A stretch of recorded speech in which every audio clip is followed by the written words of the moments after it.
Welcome back to my channel Learn English with Shrestha. Today we are going to discuss simple past tense or past indefinite tense.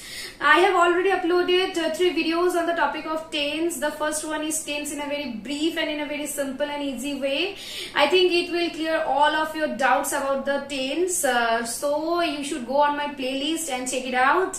And the next one is simple present tense, and the third one is present continuous tense. And this video also uploaded in the series of tense, and this video will be the 4th one. And here is a reminder, please subscribe my channel, please watch my full video.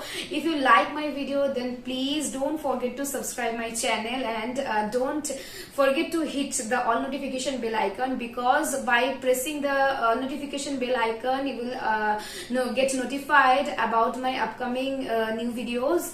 So stay tuned with me and my full video. So without any further delay, let's start the video. So first of all, we have to know the formula of simple past tense or past indefinite tense. So the formula is subject, the second form of verb, and object. Subject, V2 and object. Okay, so let's see the example. It will clear all of your doubts. First of all, we have to know what is the simple past tense mean. In what sense we can use it. ওকে, যদি আমরা কোনো ভাবে বুঝতে পারি অতীতে কোনো একটা কাজ শুরু হয়েছে এবং অতীতেই শেষ হয়ে গেছে, মানে অতীতে কোনো একটা কাজ শুরু হয়েছে এবং অতীতেই সেটা শেষ হয়ে গেছে, সেই রকম কোনো কাজ বুঝতে বা কোনো ক্রিয়া বুঝতে আমরা সেটাকে বলবো simple past tense or past indefinite tense. এই টেন্সটা প্রচন্ড ইজি, যেমন তোমরা দেখেছিলে সিম্পল প্রেজেন্ট টেন্সের ক্ষেত্রে, ঠিক সেরকমই এখানে এটা খুবই ইজি। এখানে তো কোনো কনফিউশনও নেই যে কোথায় এস আর ইয়েস হবে সিম্পল প্রেজেন্ট টেন্সের মতো। এখানে শুধু ভার্বের V2 ফর্মটা জানতে হবে।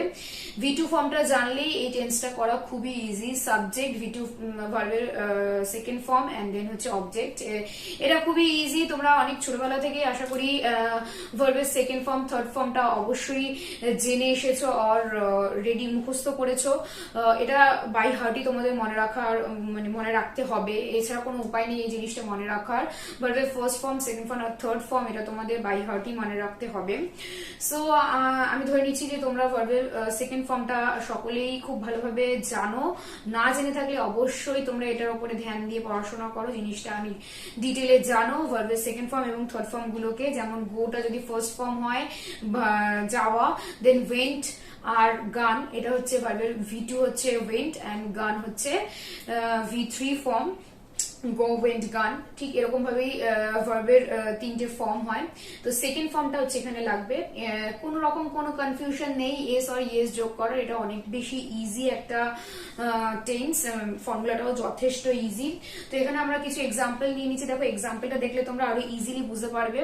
তোমাকে প্রথমেই আমি বলে দিলাম যে কোনো কাজ অতীতে শুরু হয়েছে এবং অতীতেই শেষ হয়ে গেছে এরকম বোঝাতে। তো দেখো এখানে আমি যে এক্সাম্পল গুলো নিয়েছি সেগুলো সবই তোমরা মিলিয়ে দেখো, একদম এক্স্যাক্টলি এটাই বুঝতে পারবে। Ram came to my house yesterday, Ram গতকাল এসেছিল আমার বাড়িতে, সেই গতকালই কাজটা শুরু হয়েছে এবং গতকালই শেষ হয়ে গেছে। So this one is the example of simple past tense. And the next one is I went to the garden, আমি গার্ডেনে গিয়েছিলাম। Also the example of simple past tense, তার কারণ হচ্ছে অতীতে ঘটনাটা শুরু হয়েছিল এবং অতীতেই শেষ হয়ে যাচ্ছে। এবং তোমরা ফর্মুলা মিলিয়ে দেখো, সাবজেক্ট, দেন ভার্বের second form, then the rest of the sentence that is object. এই সেন্টেন্সের ক্ষেত্রেও দেখো subject I, then V2 form গোয়ের went, and then the rest of the sentence. তারপরে শি কুকড ভেরি ওয়েল, সে খুব ভালো রান্না করেছিল, কুকড করেছিল, অতীতে কাজটা শুরু হয়েছে এবং অতীতেই কাজটা শেষ হয়ে গেছে। ইউ প্লেড ফুটবল, তুমি ফুটবল খেলেছিলে, অতীতে শুরু হয়েছিল অতীতেই শেষ হয়ে গেছে। ইউটা দেখো সাবজেক্ট, প্লেড হচ্ছে V2, and the rest of the sentence football. তো এগুলো এই চারটি এক্সাম্পল দেখে আশা করি তোমরা বুঝতে পারছো যে টেন্সটা প্রচন্ড ইজি এবং এই ফর্মুলা ওয়াইজ সেন্টেন্স গুলো মেক করা অনেক ইজি। তো আমরা আরো কিছু সেন্টেন্স দেখবো এক্সাম্পল হিসেবে, বাট এখানে কিছু বলার আছে, সেটা হচ্ছে ইউ প্লেড ফুটবল। এখানে ইউ এর ইউটা সিঙ্গুলার না প্লুরাল সেটা তোমাকে যে বক্তা বলছে তার কথার মাধ্যমে বা কোন কন্ডিশনে বলছে সেটা বুঝে নিতে হবে। তুমি বোথ ক্ষেত্রেই মানে সিঙ্গেল ক্ষেত্রে ও প্লুরাল ক্ষেত্রে তোমাকে এই সেম সেন্টেন্স স্ট্রাকচারে ইউজ করতে হবে, কারণ ইউটাকে এখানে আলাদা করে তুমি বলছো না তোমরা বলছো এই বিষয়টাকে বোঝানো যাওয়া কোনো রাস্তা নেই। কারণ হচ্ছে এখানে দেখো ইউ প্লেড, এখানে তুমি খেলেছিলেও হতে পারে তোমরা খেলেছিলেও হতে পারে। এখানে এই ভার্বের সেকেন্ড V2 ফর্মটাকে দেখে এই ইউটা কি সিঙ্গুলার না প্লুরাল সেটা বোঝার কোনো উপায় নেই। আমরা আরো নেক্সট কিছু এক্সাম্পলস দেখে নিই। Here is the another examples. এখানে দেখো দে ডান্স ভেরি ওয়েল, তারা খুব ভালো নেচেছিল। দেখো এই কাজটাও অতীতে শুরু হয়েছিল, অতীতেই শেষ হয়েছে। দেন উই ওয়েন্ট দেয়ার, আমরা সেখানে গিয়েছিলাম। হি স্যাং আ সং, সে গান গেয়েছিল। সবই অতীতে শুরু হয়েছে, অতীতেই শেষ হয়ে গেছে। আই রোট আ লেটার, আমি একটি চিঠি লিখেছিলাম। এটাও অতীতে শুরু হয়েছে, অতীতেই শেষ হয়ে গেছে। তো all of this are the examples of simple past tense. দেখো তোমরা ফর্মুলার সাথে মিলিয়ে দেখো, ব্যাপারটা অনেকটাই ইজি এবং একদম বোঝার কোনো কনফিউশন নেই, একদম কোনো ডাউটস নেই। পুরো সাবজেক্ট দেন ভার্বের second form and then object, খুব ক্লিয়ার ব্যাপারটা। সবকটাই ভার্বের সেকেন্ড ফর্ম, এটার রুলসটাই হচ্ছে ভার্বের second form. Okay, so now we will see the negative form of simple past tense. Simple past tense এর নেগেটিভ ফর্মটা কিরকম হবে? সিম্পল পাস্ট টেন্স এর নেগেটিভ ফর্ম বানাতে গেলে আমাদের দেখতে হবে যে সাবজেক্টটার পরে যেহেতু V2 ফর্ম আছে সেজন্য ফর্মুলাটা হবে নেগেটিভ আনতে হলে ডিড ওয়ার্ডটা ইউজ করতে হবে। মানে সাবজেক্ট হবে, তারপরে ডিড নট কথাটা ওয়ার্ডটা যোগ করে ভার্বের ফার্স্ট ফর্ম হবে। যেহেতু V2 ফর্মটার আগে ডিড নট যুক্ত হয়ে যাবে, তাই জন্য এখানে ভার্বের আর সেকেন্ড ফর্ম থাকবে না, সেখানে ভার্বের ফার্স্ট ফর্মটা আবার হয়ে যাবে। দেন রেস্ট অফ দ্য সেন্টেন্স মানে অবজেক্ট। ওকে, তাহলে সাবজেক্ট হবে, ডিড নট অ্যাড হবে এবং তারপরে ভার্বের ফার্স্ট ফর্ম বসবে, দেন অবজেক্ট। সিম্পল প্রেজেন্ট টেন্সের ক্ষেত্রে যেখানে আমরা ডাজ দিয়ে নট করেছিলাম, যেহেতু ওটা এস অথবা ইএস যুক্ত হয়েছিল, কোথাও ডু আর কোথাও ডাজ তার সাথে নট যুক্ত হয়ে নেগেটিভ ফর্ম হয়েছিল, ঠিক সেম এখানে যেহেতু এম ইজ আর বা ওয়াজ ওয়্যার কোনো বি ভার্ব নেই, যেহেতু এটা পাস্ট সেজন্য এখানে ওয়াজ অথবা ওয়্যার ইউজ হবে। মানে পাস্টের ক্ষেত্রে ওয়াজ আর ওয়্যার বি ভার্বটা ইউজ করা হয়, যেটা আমরা পাস্ট কন্টিনিউয়াস টেন্সের ক্ষেত্রে ইউজ করব। তো যখন আমরা পাস্ট কন্টিনিউয়াস টেন্স শিখবো তখন আমরা দেখতে পারবো। কিন্তু এই ক্ষেত্রে যেহেতু সাবজেক্টের পরে কোনো বি ভার্ব নেই, ডাইরেক্ট মেইন ভার্ব বসেছে এবং সেটা সেকেন্ড ফর্ম বসেছে, তাই জন্য আমরা এটাকে পাস্ট করতে হলে আমাদের অবশ্যই ডিড নট অ্যাড করতে হবে এবং ভার্বের ফার্স্ট ফর্ম বসবে, দেন রেস্ট অফ দ্য সেন্টেন্স। তো আমরা এক্সাম্পল দেখলে বুঝবো ব্যাপারটা অনেকটাই ইজি। এক্সাম্পল দেখে নিলে আমরা এই জিনিসটা একদম ইজিলি বুঝতে পারবো যে জিনিসটা কিরকম। তো চলো আমি কিছু এক্সাম্পলস নিয়ে আসছি। তো দেখো আমি এখানে কিছু এক্সাম্পল নিয়ে এসেছি। এক্সাম্পল গুলো দেখো, রাম ডিড নট গো দেয়ার। দেখো রাম, তারপরে ডিড নট এবং এখানে যে ভার্বের ফর্মটা হয়েছে দেখো সেটা কিন্তু ফার্স্ট ফর্ম গো। ওকে, আর আমরা আগে বসিয়েছি ডিড নট, তাহলে Ram did not go there. She did not cook yesterday, সে গতকাল রান্না করেনি। কুক, দেখো ডিড এর পর এখানে কুক হয়, ডিড নট যেহেতু বসেছে সেজন্য করবে ফার্স্ট ফর্ম কুক। আচ্ছা, you did not come here, ভার্বের ফার্স্ট ফর্ম বসেছে, ডিড নট তারপরে first form. I did not write the letter, first form. We did not play football, first form of verb. They did not eat food. They did not eat food.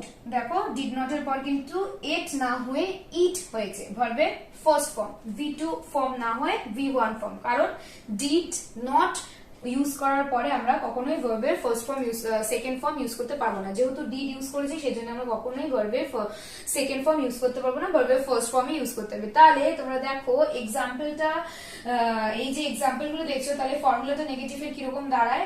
Formula তাহলে হবে সাবজেক্টের পরে did not, দেন আসবে ভার্বের first form, then object. এটা হবে নেগেটিভের formula. মানে সিম্পল পাস্ট টেন্সের নেগেটিভের ফর্মুলা হবে she, সাবজেক্ট হবে, সাবজেক্টের পরে did not, তারপরে ভার্বের first form, then rest of the sentence আর অবজেক্ট। ওকে, আচ্ছা, তাহলে এখন আমরা খুব ইজিলি ব্যাপারটা বুঝে নিলাম যে কিভাবে আমরা সিম্পল পাস্ট টেন্সের সেন্টেন্স গুলোকে নেগেটিভ করতে পারি। এবার আমরা দেখব যে সিম্পল পাস্ট টেন্সের ইন্টারোগেটিভ ফর্মটা কিরকম হবে। ইন্টারোগেটিভ ফর্মটার ক্ষেত্রে আমাদের অবশ্যই ডিডটাকে আগে নিয়ে আসতে হবে, তারপরে সাবজেক্ট, তারপরে অবশ্যই ভার্বের ফার্স্ট ফর্ম যেহেতু ডিড আছে, দেন রেস্ট অফ দ্য সেন্টেন্স। তাহলে ডিডটাকে আগে নিয়ে আসতে হবে। এখানে ডিডটাই অ্যাজ আ বিভার্ব ইউজ হচ্ছে। ইন্টারোগেটিভ সেন্টেন্সে কিছু এক্সাম্পল দেখবো, তাহলে আমাদের কাছে ব্যাপারটা অনেক বেশি ক্লিয়ার হয়ে যাবে। তো চলো আমরা কিছু ইন্টারোগেটিভ সেন্টেন্স দেখি। ওকে, তো দেখো এখানে আমি কিছু ইন্টারোগেটিভ সেন্টেন্সের এক্সাম্পল নিয়ে এসেছি। দেখো, did he eat food, did he eat food. Okay, যেহেতু এখানে ডিড হয়েছে তাই দেখো এখানে ইট আছে। Okay, did the man come here, did we play. দেখো প্রত্যেকটা জায়গাতেই কিন্তু ভার্বের ফার্স্ট ফর্ম হয়েছে, তার কারণ হচ্ছে ডিড দিয়ে কোয়েশ্চেন হয়েছে, ডিডটা আগে চলে এসেছে, দেন সাবজেক্ট, দেন হয়েছে ভার্বের first form and rest of the sentence that is object, and অবশ্যই লাস্টে কিন্তু interrogative mark that is question mark দিতেই হবে। Did I read the book? Did I read the book? আচ্ছা, read যে ওয়ার্ডটা পড়া, সেটার কিন্তু তিনটে ফর্মই একই স্পেলিং, শুধু উচ্চারণটা আলাদা, রিড, রেড, রেড। ওকে, আচ্ছা, ডিড দে কাম হিয়ার, দেখো এখানেও কিন্তু ভার্বের ফার্স্ট ফর্ম, আর তোমরা দেখতে পাচ্ছ V2 ফর্মের বদলে ভার্বের ফার্স্ট ফর্ম হয়েছে কারণ ডিডটা আগে এসে গেছে। তো আমরা যদি ইন্টারোগেটিভ সেন্টেন্সের ফর্মুলা দেখি তাহলে সেটা কিরকম হবে। ফার্স্টে আসবে ডিড, দেন আসবে সাবজেক্ট, দেন আসবে ভার্বের first form and that is object, আর অবশ্যই লাস্টে কোয়েশ্চেন মার্ক। ঠিক আছে, আচ্ছা, আরেকটা কথা সেটা হচ্ছে আমরা যদি নেগেটিভের কোনো সেন্টেন্সকে ইন্টারোগেটিভ করতে চাই সেই ক্ষেত্রে কি হবে, did he not eat food. তাহলে ডিড হবে, দেন এই সাবজেক্টের পর এই জায়গাটাতে নট যুক্ত হবে, মানে ভার্বের আগে নট যুক্ত হবে, তারপরে রেস্ট অফ দ্য সেন্টেন্স। আচ্ছা, did the man not come here. Okay, did we not play? Did she not sing a song? Did I not read the book?